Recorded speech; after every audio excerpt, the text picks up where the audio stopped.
As the sun set over the wide, winding Danube, shadows stretched across the river's restless current, mingling the fates of empires and peoples. In the centuries straddling the divide between the ancient and medieval worlds, few frontiers witnessed as much turbulence as these borderlands. Here, the Roman Empire's line wavered, not with the certainty of a stone wall, but with the shifting resolve of a people seeking to contain the unknown, those whom the Romans called barbarians. Among these, the Goths would come to cast some of the longest and most consequential shadows. To trace the story of the Goths is to navigate a path obscured by legend and pieced together from fragments, some unearthed from the ground, others preserved in the memories of their adversaries. The earliest mention of the Goths in Greco-Roman writings appears in the 3rd century Anno Domini, placing them north of the Danube in lands that now form Ukraine, Moldova, and Romania. Yet even before these written records, there are tantalizing clues to their origins. Roman authors such as Tacitus and Pliny refer to a people called the Gutones or Gotones, living near the Baltic Sea in the 1st century Anno Domini, possibly in the region of modern Poland. The origins of the Goths have long been debated. According to Jordanes, a 6th century Gothic historian writing in Latin, the Goths hailed from Scandinavia, crossing the Baltic Sea before making their way south. Jordanes' Getica is part myth, part history, a proud tale of migration from the legendary island of Skanza to the mouth of the Vistula River. While this Scandinavian connection is echoed in some archaeological findings, modern scholarship tends to approach such stories with caution. Many historians instead favor a diffusion model, suggesting that the Goths emerged from the dynamic mixture of peoples along the Vistula and the Baltic, shaped as much by internal developments as by distant migrations. Archaeological and linguistic evidence links the early Goths to the wheelbark culture, which flourished along the Vistula in the 1st and 2nd centuries. From this heartland in Poland, the Goths expanded southeastward, eventually moving into the steppe lands of Ukraine and the forested valleys of Moldova and Romania by the 3rd century. This movement was not a solitary march, but rather a gradual, restless unfolding. The lands north of the Danube were a patchwork of tribes and confederations, each adapting to the pressures and opportunities presented by their neighbors. The rise of the Goths as a distinct group coincided with the larger phenomenon scholars now call barbarigenesis, the formation of new societies on Rome's periphery in response to both threat and temptation. Contact with the Roman world, through trade, war, or diplomacy, catalyzed changes in Gothic society. As the Roman Empire asserted itself along the Danubian frontier, distributing gifts and forging client relationships with tribal leaders, the Goths began to organize into larger confederations, adopting elements of their neighbors' political and military structures. The Danube itself was both a boundary and a bridge. For Rome, it served as a natural bulwark, a line to be managed rather than sealed. The empire's border security here depended more on rivers and flexible arrangements than on the monumental walls found in Britain or the East. Roman policy toward migrating tribes was pragmatic: break up large groups, disarm them, and resettle them in underpopulated areas where they might serve as farmers, laborers, or even soldiers. For centuries, this approach largely kept the peace and allowed the empire to harness the energies of those who came to its gates. Yet these arrangements were always fragile, subject to the changing winds of power and ambition. The Goths themselves were never a monolith. By the 3rd century, they had already begun to divide into distinct groups, the Thervingi and Gruthungi, who would later be known as the Visigoths and Ostrogoths, as well as the Crimean Goths, who remained closer to the Black Sea. As they moved into new territories, the Goths clashed with, and sometimes absorbed, other peoples such as the Vandals and, later, the Huns. The archaeological record, particularly the Chernyakov culture of the 3rd and 4th centuries, reflects a society in transition, marked by new forms of settlement, pottery, and burial, as well as a growing complexity in political organization. The first major collision between the Goths and Rome erupted in the mid-3rd century. In 238, the Goths launched their first recorded invasion against Roman territory, a harbinger of the turmoil to come. The underlying causes were many, but a central factor was the cessation of Roman subsidies and donatives, which had previously helped maintain a delicate peace. Without these payments, the Goths, led by kings such as Ostrogotha and Seniva, turned their gaze southward. Between 249 and 251, they swept across the Danube into the Balkans, sacking towns and testing the mettle of Roman legions. The Gothic War of 248 to 253 was marked by shifting alliances and fierce battles, a pattern that would repeat itself in the decades to follow. Rome's relationship with the Goths was never simply one of enemies at the gate. Many Goths served as soldiers in the Roman army, fighting alongside their former adversaries against new threats. patronage and diplomacy were as crucial as force of arms. Roman emperors often sought to co-opt powerful Gothic leaders, offering them gifts, titles, and a stake in the imperial order. These efforts, however, could not prevent the cycle of conflict and accommodation that defined the frontier. As the 3rd century gave way to the 4th, pressure on the Danubian frontier intensified. The arrival of the Huns, a nomadic people from the Eurasian steppe, sent shockwaves through the region. The Huns' advance forced many Gothic groups to flee westward, seeking refuge within the borders of the Roman Empire. In 376, the Thervingi and Greuthungi, by now recognized as separate Gothic peoples, arrived at the Danube, pleading for asylum. The Romans agreed to settle them, but the process was fraught with mismanagement and exploitation.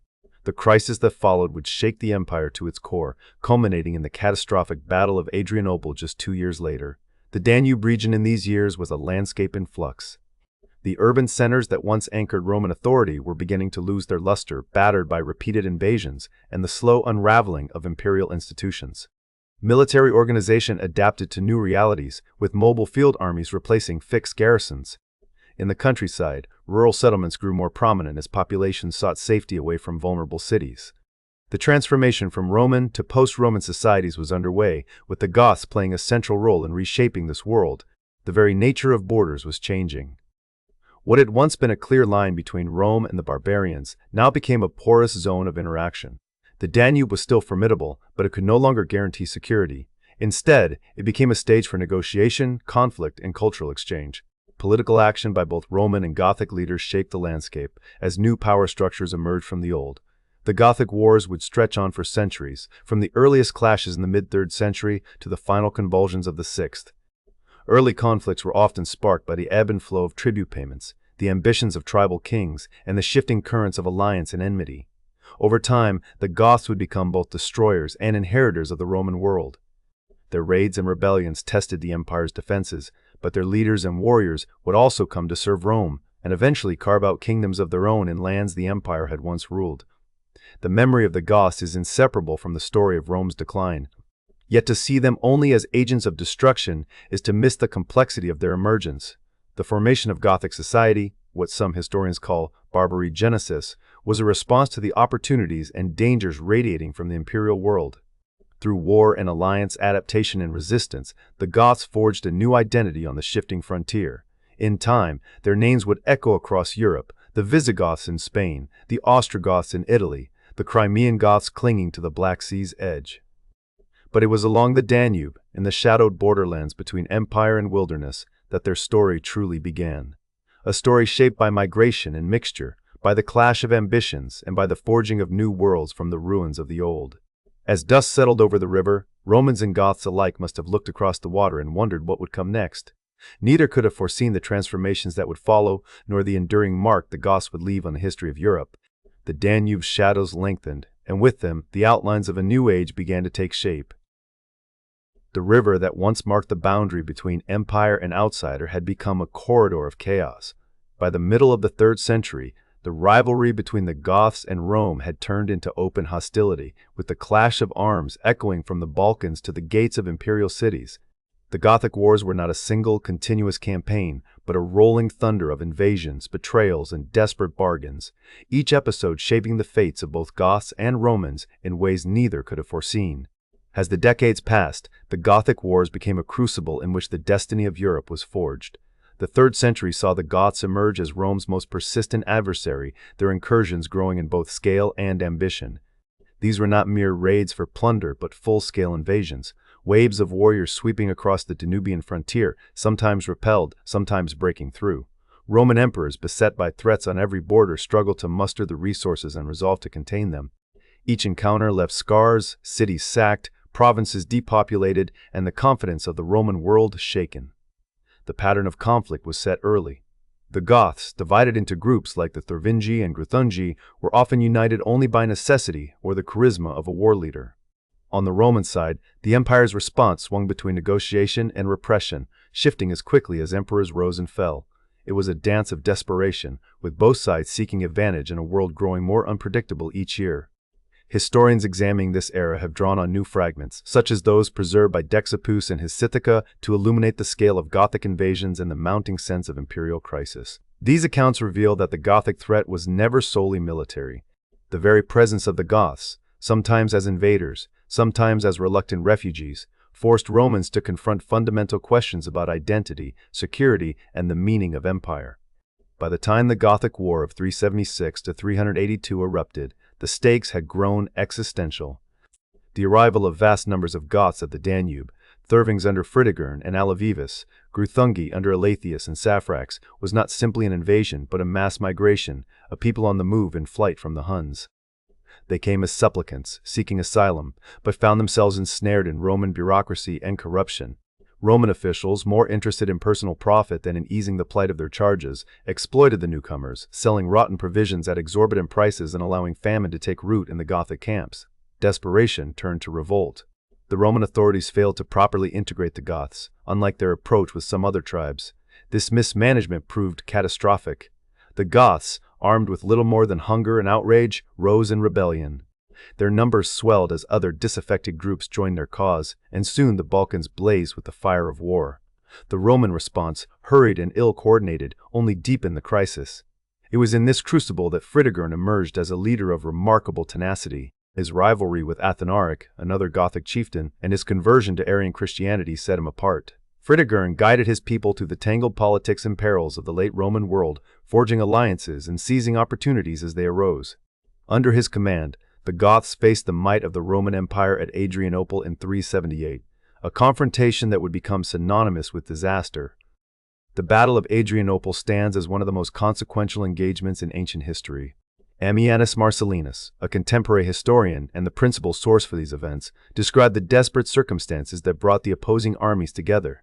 The Roman Emperor Valens, eager for a decisive victory, marched out to meet the Goths without waiting for reinforcements. The field was set for catastrophe.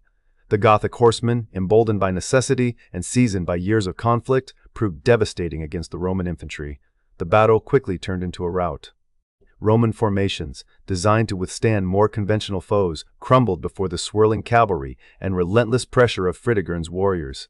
In the chaos, Emperor Valens fell his death, marking not merely the loss of a ruler, but the collapse of Roman confidence and cohesion on the battlefield. Nearly two-thirds of the Roman army perished, their bodies littering the fields, their armor shining in the sun as a mute testament to imperial hubris.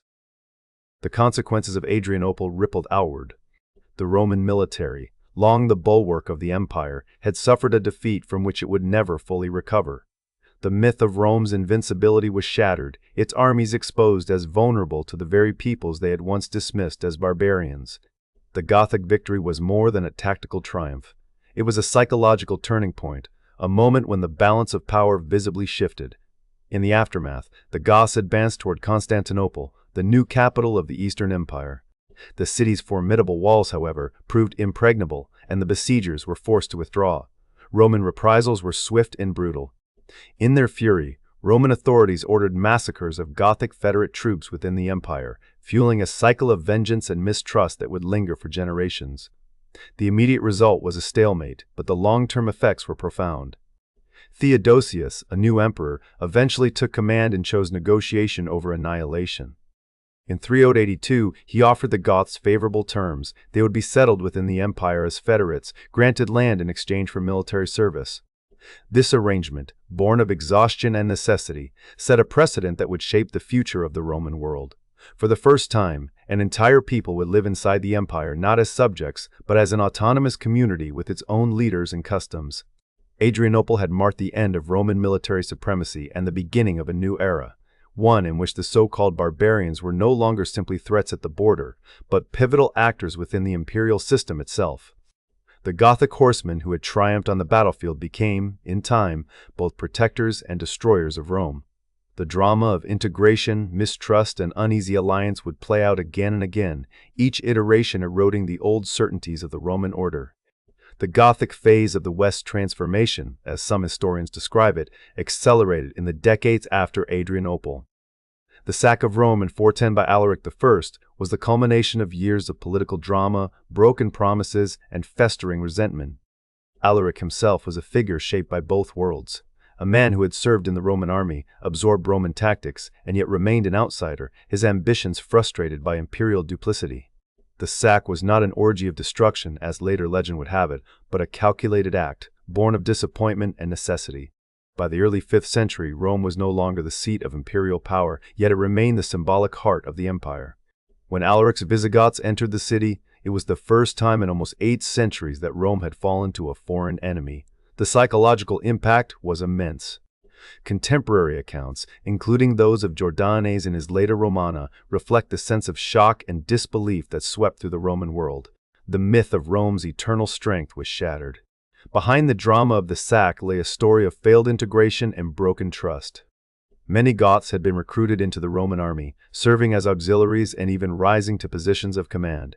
The scale of their integration was unprecedented, yet it was never matched by true acceptance or equality. The promises made to Gothic leaders were too often delayed or denied, sowing seeds of bitterness that would bear bitter fruit.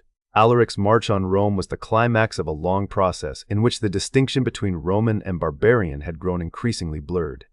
The sack itself was less about destruction than about claiming the recognition and reward that had been withheld. Still, the event sent shockwaves throughout the Mediterranean, exposing the weaknesses of the Western Empire and inviting further incursions.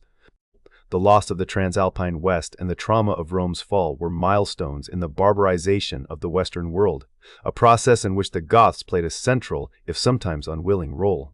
Even as the Western Empire reeled, the relationship between Goths and Romans continued to evolve. The emergence of Visigothic kingship, marked by increased collaboration with Roman institutions and the adoption of Roman law, signaled a new phase. The Goths, once seen as marauding outsiders, were now architects of a post-Roman order. Their journey from the shadowed banks of the Danube to the palaces of Gaul and Spain was marked by adaptation as much as conquest. Yet the scars of the Gothic Wars remained. The trauma of their entry into the Roman world, the destruction inflicted on armies sent to suppress them, and the persistent tensions between integration and exclusion, all these shaped the destinies of both peoples. The Gothic Wars described here, of the 3rd and 4th centuries, were not merely a series of battles, but the crucible in which new identities were forged and the ancient world gave way to something new. It is important to note that the term Gothic Wars is also used by historians to refer to a later, separate conflict in Italy during the 6th century, 535 to 554, which was distinct from the earlier wars between Goths and Romans discussed in this chapter. Looking back, the clash of empires was never a simple contest of might, but a long, uneasy negotiation between worlds. The Gothic Wars unfolded as a story of desperation, greed, opportunity, and loss, a narrative written in blood and hope whose echoes would resound in the centuries to come. The empire that emerged from these conflicts was changed in ways its rulers could scarcely imagine, and the Goths, once strangers at the gates, were now woven into the very fabric of Europe's future. The twilight of the Roman world was not marked by a single cataclysm, but by a prolonged agony in which the Gothic Wars played a decisive role. In their aftermath, the contours of Europe shifted, sometimes violently, sometimes through subtle changes in custom and identity. The old order did not disappear overnight. It was eroded, battered, and ultimately reshaped by the very peoples who had once haunted its borders. Among these, the Goths, now divided into distinct realms, emerged as both agents of destruction and unlikely heirs to Rome's legacy. The sack of Rome and the subsequent rise of Gothic kingdoms in the West were not isolated incidents, but the visible peaks of a much deeper current.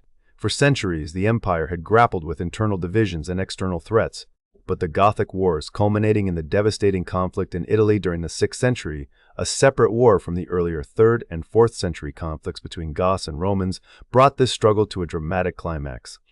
The term Gothic Wars refers to different wars in different periods: the earlier Gothic War of 376 to 382, and the later conflict in Italy from 535 to 554. The war in Italy, fought between 535 and 554 under the shadow of Justinian's ambition, was a contest not only for territory, but for the soul of Roman Italy. This drawn-out conflict saw Rome itself battered and captured multiple times, its population decimated, and its monuments scarred. The violence was relentless. Italy's cities endured sieges, famine, and abandonment, while the countryside was left in ruins. By the time the last Gothic king, Teia, fell in 552, marking the effective end of organized Gothic resistance, Italy, once the heart of the empire, was a shadow of its former self. However, some fighting and resistance continued until 554, when the war officially concluded.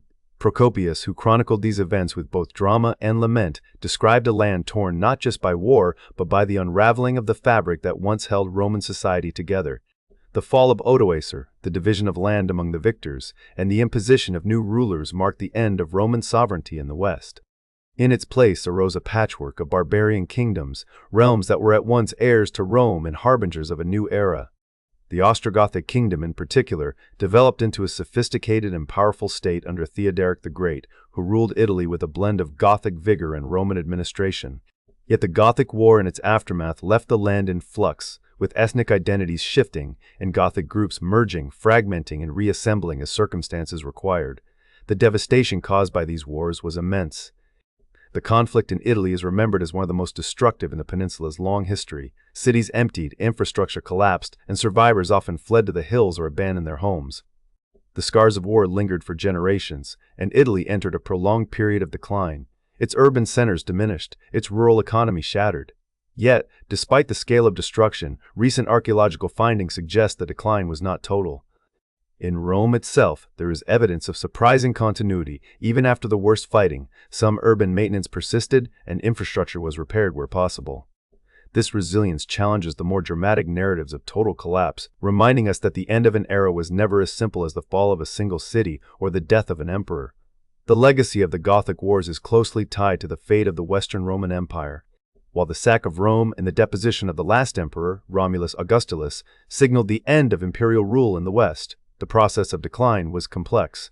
It involved not only the violence of invasion, but also economic troubles, administrative breakdown, and the persistent pressure of divided authority.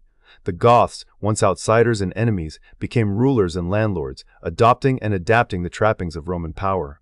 In the centuries that followed, Gothic kings presided over realms in southern France, Italy, and especially Spain, shaping the post-Roman world in ways that would have astonished their ancestors. Of these successor states, the Visigothic kingdom in Iberia and southern Gaul stands out for its longevity and cultural synthesis. Founded in 418, this realm endured for over 3 centuries, maintaining its independence from the Eastern Empire and forging a distinct identity. The Visigoths did not seek to erase the Roman legacy. Instead, they preserved and transformed it. They adopted Roman law, increasingly embraced Christianity, and cultivated a court culture that drew heavily on imperial models.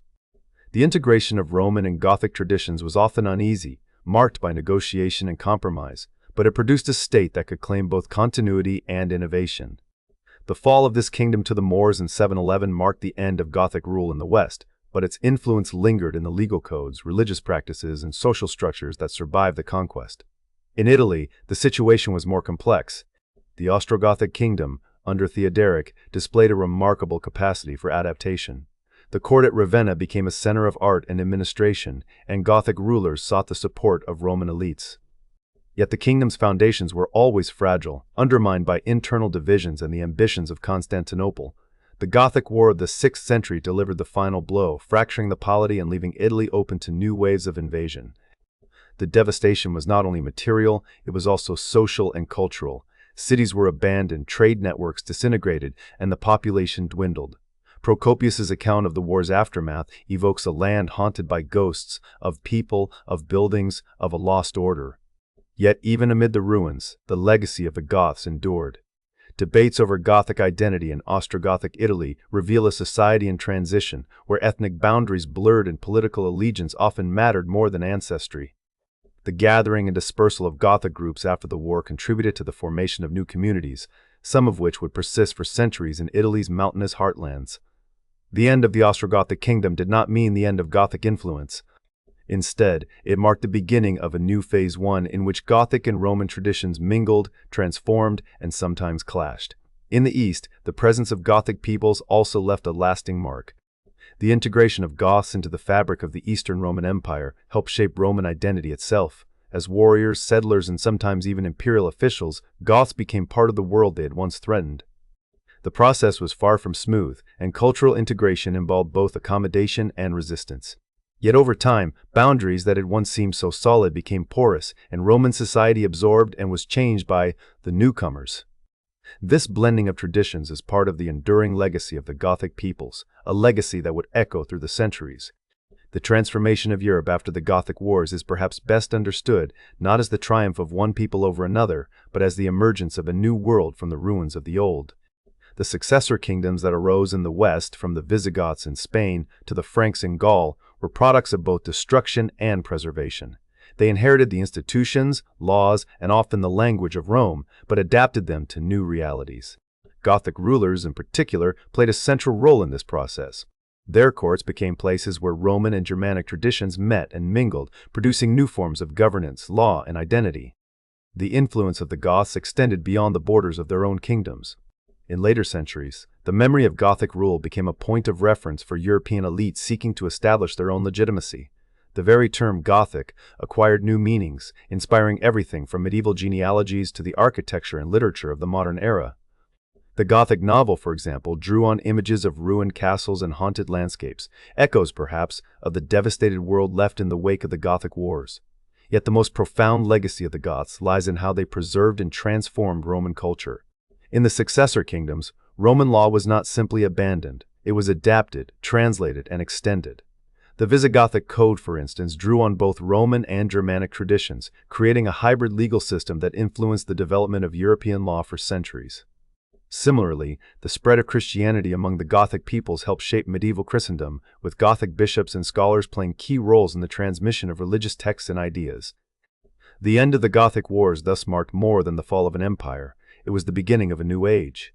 The transition from the ancient to the medieval world was not a clean break, but a process of negotiation, adaptation, and survival. The Goths, once feared as destroyers, became builders and preservers. Their kingdoms served as bridges between Rome and the world that followed, carrying forward traditions even as they forged new ones. Looking back, the shadow of the Gothic Wars stretches across the centuries, a reminder of the fragility of order and the resilience of culture. The ruins of Italy, the vanished courts of Visigothic Spain, the echoes of Gothic law and legend, all bear witness to a moment when the world changed and the future of Europe was remade. In the end, the legacy of ruin was also a legacy of renewal, as the embers of empire kindled the fires of a new civilization.